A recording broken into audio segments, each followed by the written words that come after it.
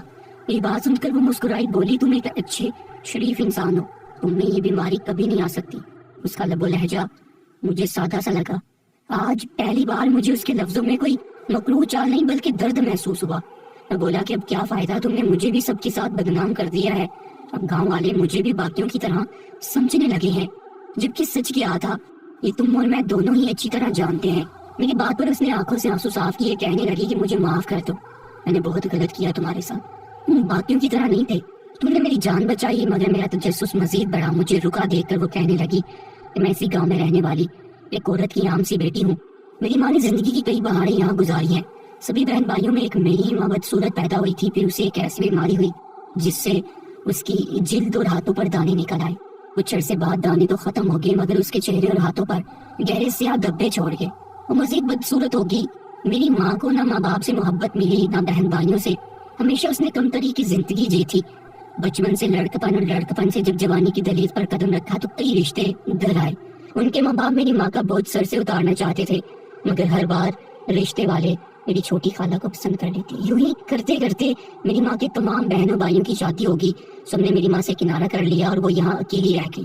وہ جب بھی گھر سے باہر نکلتی تو گاؤں والے مذاق اڑاتے، کئی ناموں سے پکارتے۔ وقت کے ساتھ ساتھ میری ماں کے والدین بھی وفات پا گئے۔ میری ماں نے تنہائی سے تنگ آ کر گاؤں کے کئی مردوں کو خود شادی کا کہا مگر وہ ہر بار میری ماں کی بدصورتی کی تذلیل کر دیتے، اسے بد کردار آوارہ کہہ کر چلے جاتے۔